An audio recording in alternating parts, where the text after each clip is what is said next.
Mis padres me echaron de casa a los 19. Vas a estar mendigando en la calle. Papá se rió. 15 años después, yo era dueña de 14 restaurantes. Luego, mamá llamó. Merecemos 30%. Le dije, revisa tu correo. El repartidor de documentos se disculpó por ello. No dejaba de mirar al suelo mientras me entregaba el sobre, como si lo supiera, como si pudiera oler lo específicamente incorrecto que había dentro. Eran las 5:50 de la tarde. Mi vestíbulo olía a mantequilla dorada y romero. Las primeras mesas ya estaban ocupadas, y en algún lugar detrás de las puertas de la cocina, Theo cantaba como siempre lo hacía cuando el servicio iba bien. Abrí el sobre justo ahí, entre la estación de recepción y la vitrina de cristal. Recuperación de inversión parental, propiedad intelectual familiar, 30% de participación en todos los restaurantes operando bajo el nombre Constance's Table, presentado por Henry y Angela Holt de Lexington, Kentucky. Mis padres, a quienes no había hablado en 15 años, quienes me vieron empacar una bolsa de basura a los 19 años, con 4 meses de embarazo, y se rieron, de hecho, se rieron, mientras cerraban la puerta tras de mí, 30% de 14 restaurantes, en 3 estados,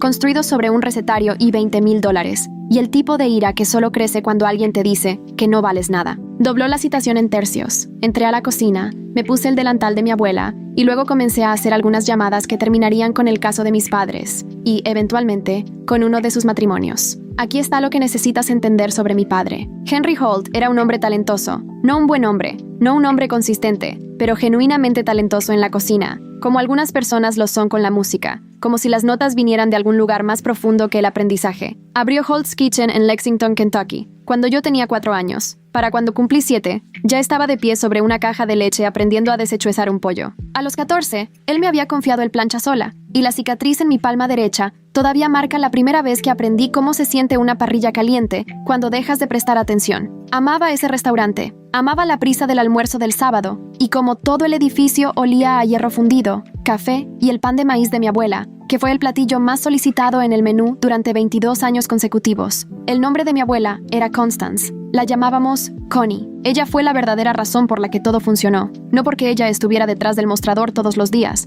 No lo estaba, sino porque fue ella quien me presionó un desgastado libro de recetas de cuero verde en las manos 2 años antes de morir. Y dijo 6 palabras que no entendí hasta que no me quedó nada. Alimenta a la gente. No solo sirvas. Ella estaba muriendo cuando lo dijo. Una habitación de hospital en Lexington. La luz de octubre entrando por las persianas y las rendijas delgadas. Tenía 17 años. Sostuve su mano y prometí que entendía, aunque no lo hacía. 2 años después, entendí. Tenía 19 cuando sucedió. Con 4 meses de embarazo, soltera, trabajando el turno de la cena en el restaurante de mi padre 4 noches a la semana, mientras tomaba clases de negocios en la universidad comunitaria. El padre del bebé se había ido. Esa es otra historia y no esta. Mi padre descubrió sobre el embarazo un martes. Para el jueves, ya había tomado su decisión. Recuerdo la calidad exacta de su voz, sin gritar. Eso habría sido más fácil. Era un tono plano, divertido. La voz de un hombre que ya había tomado su decisión y encuentra el resultado inevitable y vagamente entretenido. Me dijo que empacara lo que cabía en una bolsa. Me dijo que saliera para la mañana. Luego se rió. No cruel, exactamente. Peor, desdeñoso. La risa de un hombre que realmente creía que estaba viendo un desenlace inevitable desarrollarse. Una chica sin nada,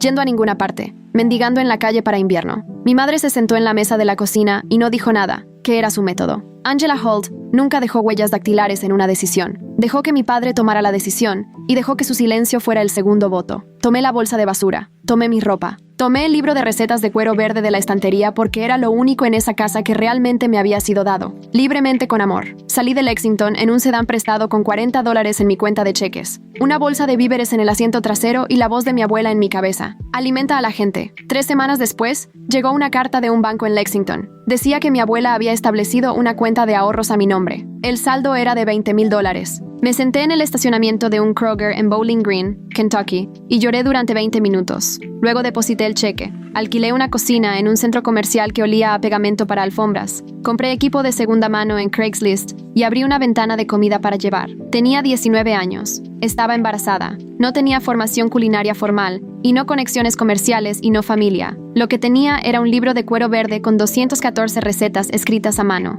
La voz de una abuela que aún podía escuchar cuando estaba sola en una cocina a medianoche y una ira tan pura y tan fría que podría haber alimentado un congelador industrial. El bebé, una niña llamada Corinne, nombrada por Connie, obviamente, nació en primavera. La ventana de comida para llevar tenía una espera de 6 semanas para el verano. Para cuando Corinne tuvo 3 años, yo tenía un restaurante real. Para cuando tuvo 7, tenía 3. 14 restaurantes, para cuando el repartidor de documentos se plantó en mi vestíbulo con sus ojos apologéticos y los nombres de mis padres en un sobre. 14. A través de Kentucky, Tennessee y Ohio. Reservaciones reservadas con 3 semanas de anticipación en el buque insignia, llamado Constance's Table porque la mesa siempre fue el punto. Llamé a Nina Voss esa noche a las 8:15. Nina Voss, una abogada litigante del estado de Louisville, había estado en mi teléfono durante 3 años. El tipo de número que guardas cuando tus ingresos superan una línea donde protegerlos importa más que hacerlos crecer. Nunca pensé que la necesitaría para esto. Mis padres quieren el 30% de 14 restaurantes. Le dije, están usando las recetas de mi abuela muerta como su base legal. ¿Cuán pronto puedes venir? Mañana. A las 6 de la mañana. A las 5:45, dijo. Trae las recetas. Nina llegó a las 5:43. Traje gris, sin joyas, un maletín que había visto más salas de tribunal que la mayoría de los jueces. Leyó la presentación 2 veces. Hizo 17 preguntas, sobre todo sobre dinero. Luego preguntó la que importaba. ¿De dónde sacaste las recetas? Mi abuela me las dio cuando estaba muriendo. Sala de hospital en Lexington. 2 testigos y cuentas a las enfermeras. Nina dejó caer su pluma. ¿Está documentado en alguna parte? ¿Una carta? ¿Una declaración de testigo? ¿Una cláusula en su testamento? La mesa entre nosotros de repente se sintió muy amplia. No había ningún documento. Había una mujer moribunda y una chica de 17 años, y una promesa hecha en una habitación llena de luz de octubre. Y eso era todo. La reclamación de propiedad intelectual tiene fundamentación, dijo Nina, con el tono paciente de un abogado caro explicando un problema caro. Si pueden argumentar que las recetas son propiedad familiar, no específicamente obsequiadas a ti, sobreviven a una moción para desestimar, no es un caso sólido, pero lo suficientemente sólido como para costarte. Luego se detuvo. Tus padres tienen un abogado. Este lenguaje, inversión parental, recuperación, no es algo que un jubilado promedio saca de la nada. Alguien redactó esto para ellos. Mi padre hacía mantenimiento de edificios 3 días a la semana. Mi madre se había retirado de organizar funerales y comidas comunitarias en la iglesia luterana Grace en Lexington, donde había manejado 300 voluntarios con una hoja de cálculo laminada y una sonrisa que podría hacer que una viuda en duelo trajera su propio guiso a la recepción de su propio marido. Si alguien estaba pagando por su abogado, había una razón. Y si había una razón, Angela lo sabía. Nina se levantó para irse. Tu abuela tenía un abogado de patrimonio, dijo. Incluso las pequeñas herencias necesitan uno. Encuentra a ese abogado. Si hay alguna documentación de sus intenciones, ahí es donde vive. Se detuvo en la puerta. Una cosa más. Una mujer que organizó eventos de iglesia durante 20 años, funerales, recepciones de patrimonio, testamentos siendo leídos. Sabe cómo funciona el papeleo. Sabe qué documentos existen. Si tu abuela dejó algo específico para ti, tu madre lo habría sabido. Lexington está 2 horas al este de Louisville. Cada milla se sintió como conducir hacia atrás a través de una habitación cerrada. No había vuelto desde que me fui a los 19. La ciudad se había reordenado lo suficiente como para pretender que nunca había vivido allí. La casa de mi abuela en Ashland Avenue estaba pintada de colores diferentes ahora. Persianas reemplazadas. Su porche, donde había desgranado frijoles cada noche de verano y cerrado con vidrio. El restaurante, Holt's Kitchen, 60 comensales en una noche de viernes. La gente viajando desde Frankfurt para comer el pan de maíz de mi abuela ahora era un salón de uñas. Cartel rosa. Lista de precios de manicura de gel en la ventana donde solía estar escrito el especial del día con la letra de Connie. Me senté en mi coche afuera durante 4 minutos. Luego conduje hasta la oficina del secretario del condado de Fayette. La mujer en el mostrador tenía 70 y tantos años. Lentes de lectura en una cadena de cuentas. Una disposición que sugería que había estado archivando documentos desde antes de que se inventaran las computadoras, y no veía razón para cambiar. Pedí los registros del estado sobre Constance Marie Holt fallecida. Tecleó despacio. Luego levantó la vista. Constance Holt, dijo, saboreando el nombre. Oh sí, mujer encantadora. Hacía el mejor pan de maíz que cualquiera en esta oficina ha probado. Traía una bandeja cada Navidad. Mi pecho hizo algo complicado. ¿Qué puedes decirme sobre el archivo de su patrimonio? Giró el monitor hacia mí. Ahí estaba, archivado 14 meses después de que se probó el testamento original. Un adendum al último testamento y legado de Constance Marie Holt. Codicilo respecto a propiedad intelectual y efectos personales designados para su nieta. Y debajo, una segunda entrada. Retiro de adendum. Autorización firmada por Angela Holt, listada como coadministradora del Estado, fechada en marzo de 2012. Mi abuela murió en octubre de 2011. La habitación se volvió muy silenciosa. Las luces fluorescentes siguen zumbando. Los dedos del reportero judicial se detuvieron. Mi madre había falsificado la firma de una mujer muerta para borrar sus últimos deseos. 5 meses después de que la sepultáramos, Angela Holt había entrado en este edificio, entregó un documento con el nombre de mi abuela y borró el codicilo del registro. Limpio, eficiente, como organizaba todo. El abogado que archivó, dije, mi voz era estable. Me sorprendió eso. Grievous. ¿Puedo ver la autorización original? La secretaria la imprimió. Una página. El nombre de Angela en la parte inferior. Encima, una firma fechada 5 meses después del funeral de mi abuela. La secretaria llegó debajo del mostrador sin que le pidieran nada y puso una caja de pañuelos en el mostrador. El gesto de alguien que ha visto a la gente leer cosas terribles en esa pantalla durante mucho tiempo. El abogado, el señor Greaves, dijo en voz baja. Preguntó sobre el retiro. 2 veces. Una en 2013, nuevamente en 2015, le dijeron que fue autorizado por un miembro de la familia. No lo persiguió. Se detuvo, pero no parecía satisfecho. Nina respondió en el segundo timbre. El codicilo existe, dije. Fue presentado. Era real. Y mi madre lo retiró utilizando una firma fechada 5 meses después de que mi abuela murió. 3 segundos de silencio. Entonces eso no es un retiro, dijo Nina. Eso es destrucción de un documento legal del patrimonio utilizando una autorización falsificada. Otra pausa. Eso cambia todo. Todo. Si Greaves guarda una copia y el abogado del Estado tiene copias clave, la reclamación de propiedad intelectual colapsa. Esas recetas fueron específicamente designadas para ti individualmente, no propiedad familiar, un regalo directo, y la firma falsificada. Ella no terminó la oración. No necesitaba. La falsificación de un documento de patrimonio en Kentucky es un delito grave. Ya no estábamos hablando sobre una disputa sobre recetas de pan de maíz. Walter Greaves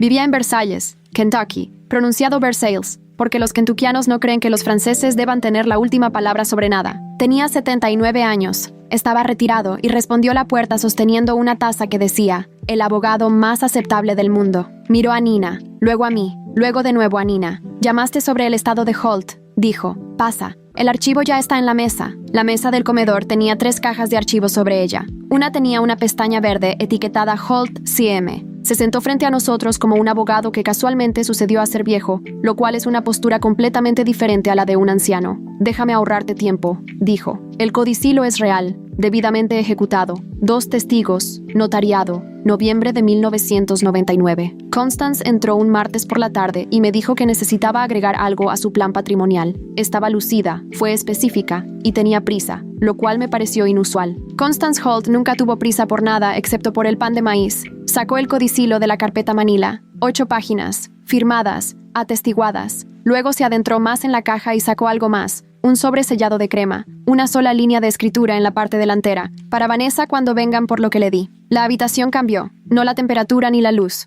algo más. El cambio específico que ocurre cuando la escritura de una mujer muerta aparece frente a ti como una voz de una habitación que pensabas estaba vacía. Greaves lo puso sobre la mesa entre nosotros. Ella me dio esto el mismo día que firmó el codicilo. Sus instrucciones fueron específicas. Guarda esto hasta que Vanessa lo pida después de los 30 años, o hasta que alguien inicie una disputa legal sobre las recetas. Lo que suceda primero. Me miró. Nadie lo pidió. Y aquí estamos. El codicilo designó 3 cosas. Primero, toda propiedad intelectual culinaria, recetas escritas a mano, técnicas y documentación asociada, pasará directamente a Vanessa Marie Holt, no a la familia, no a Henry, a mí, por nombre. Segundo, un fideicomiso educativo de $20,000, establecido en un banco en Lexington, accesible en mi cumpleaños número 18. Tercero, el libro de recetas original de cuero verde, designado como un regalo personal de Constance a Vanessa, no sujeto a sucesión, no considerado propiedad familiar bajo ninguna circunstancia. $20,000, la carta del banco, el depósito misterioso sin explicación, el dinero que había alquilado esa cocina en el centro comercial en Bowling Green. Compró el equipo de segunda mano. Me alimentó durante los primeros 6 meses de un negocio en el que no tenía derecho a creer. No fue suerte, no fue valentía, fue Constance, una mujer que se había sentado en el comedor de este abogado y había construido una red debajo de una nieta que aún no sabía que iba a caer. Pasé 15 años diciendo a inversores, reporteros, Theo y a mí misma que había construido algo de la nada, que los primeros $20,000 eran un depósito misterioso de un pariente olvidado, que las recetas eran extraídas por herencia sin peso legal. Nada de eso era verdad. Todo había sido planeado por una mujer que nunca vio si algo de ello funcionaba. Nina estaba hablando. Tuve que concentrarme para escucharla. Esto cambia todo. La reclamación de propiedad intelectual colapsa. El capital inicial provino de un fideicomiso establecido por Constance, no de Henry y Angela. La reclamación de inversión no tiene fundamento. Greaves nos llevó a la puerta. En el porche hundido al lado del buzón de peces, puso su mano en mi brazo. No un gesto de abogado, un gesto de abuelo. Ella hablaba de ti, dijo. Cada vez que venía, no sobre las recetas, sino sobre la forma en que escuchabas cuando ella cocinaba. Dijo que la mayoría de la gente observa cocinar. Tú la escuchabas. Dijo que podías oír cuando la mantequilla estaba lista por el sonido que hacía en la sartén. La calle estaba tranquila. Un perro ladró 2 veces y se detuvo. Una cosa más. dijo. Me dijo que la receta del pan de maíz en el libro está mal a propósito. Dijo que cambiaría un ingrediente porque tu padre solía copiar mis recetas y venderlas en el restaurante sin preguntar. La verdadera receta de pan de maíz está bajo el tazón de agua del gato en la granja. Siempre me gustó un buen escondite. Un sonido se movió por la sala del tribunal. No risa. Exactamente. Algo entre un suspiro y una liberación. Incluso la boca de la jueza Calloway se movió. Nina colocó el carta y llegaron las lágrimas. No del tipo performativo, no del tipo de drama en la sala del tribunal. El tipo que llegaba desde debajo de las costillas, desde el lugar donde una chica de 17 años se sentó en una habitación de hospital sosteniendo la mano de su abuela y prometió alimentar a las personas sin saber lo que significaba. Nina colocó un pañuelo en la mesa sin mirarme, el gesto de una mujer que ha visto esto antes y sabe que la única respuesta respetuosa es hacer espacio y continuar. Henry no se había movido, pero el hombre en esa silla no era el mismo hombre que había entrado una hora antes con una reclamación del 30% y un abogado prestado. Ese hombre tenía una historia sobre haber sido adeudado algo. Este hombre acababa de escuchar a su madre decir desde el otro lado de todo que lo amaba y no confiaba en él, y que la distancia entre esas dos cosas era la exacta anchura de la vida que pasó pretendiendo que no existía. La jueza Calloway regresó en 22 minutos. La queja original se desestima con prejuicio. El codicilo establece una clara propiedad individual de la propiedad intelectual en cuestión. Las recetas, el libro de recetas y el fideicomiso educativo fueron designados regalos personales a Vanessa Holt. No son propiedad familiar. Cates abrió la boca. Con respecto a la contrademanda, continuó la jueza, el tribunal encuentra suficiente evidencia para remitir el asunto de la autorización de retiro a la oficina del fiscal del Commonwealth para la investigación de posible falsificación y destrucción de documentos patrimoniales. La autorización lleva una firma fechada 5 meses después de la muerte de la difunta. El análisis de escritura apoya la conclusión de que la firma fue simulada. Miró directamente a Angela. Este tribunal ha visto disputas de estado impulsadas por duelo, confusión y desacuerdos honestos. Esto no parece ser ninguna de esas cosas. La postura de Angela no cambió. El crucifijo dorado captó la luz. Cuando habló, su voz era cálida y firme, como si las últimas 2 horas simplemente no hubieran sucedido. Hice lo que tenía que hacer para proteger a esta familia. Anótate eso para el registro, dijo la jueza Calloway al reportero judicial. Los costos del tribunal y los honorarios del abogado son impuestos a los demandantes. La remisión criminal avanzó. El matrimonio no sobrevivió a esto. No porque Henry descubriera que Angela había falsificado una firma, porque descubrió que ella sabía sobre el codicilo desde hacía 15 años y nunca se lo dijo. Ella había manejado la información como manejó todo, silenciosamente, completamente, sin dejar huellas dactilares en la decisión. Pasó 15 años creyendo que su hija era una fraude. Pasó 15 años sin saber que su madre había tratado de protegerla. Y la mujer que se sentó junto a él en esa mesa de cocina todo ese tiempo había conocido ambas cosas y no dijo nada. No salieron juntos del tribunal. 3 semanas después, en una mañana de sábado en enero, la anfitriona del buque insignia encontró un paquete en el mostrador, sin nombre, sin nota, sin dirección de retorno. Dentro había una noche, acero al carbono viejo, mango de madera desgastado liso por un lado donde una mano derecha lo había agarrado durante décadas. La hoja había sido afilada tantas veces que se había estrechado a una fracción de su ancho original. Theo me lo llevó. Esto es de la cocina de tu viejo, dijo. ¿No es así? El mango se ajustaba a mi palma como ciertos objetos se ajustan cuando están hechos para una mano con forma como la tuya. El lugar desgastado en el lado derecho coincidía exactamente con la curva de mi agarre, porque había sido hecho por el mismo agarre. Sus manos, mis manos, las manos de las que mi abuela había escrito. No había entrado, no había pedido hablar, no había escrito una nota porque no había nada que una nota pudiera contener que el cuchillo ya no dijera. Esto es lo que te enseñé. Esto es lo que compartimos. No puedo deshacer lo que se hizo, pero puedo dejar esto en tu puerta. El cuchillo fue al strip magnético sobre la estación de preparación, junto a los nuevos cuchillos donde Theo lo vería cada mañana. El fin de semana siguiente, conduje a una granja en las afueras de Lexington, que ahora pertenecía a una familia joven. Una mujer con un niño pequeño en su cadera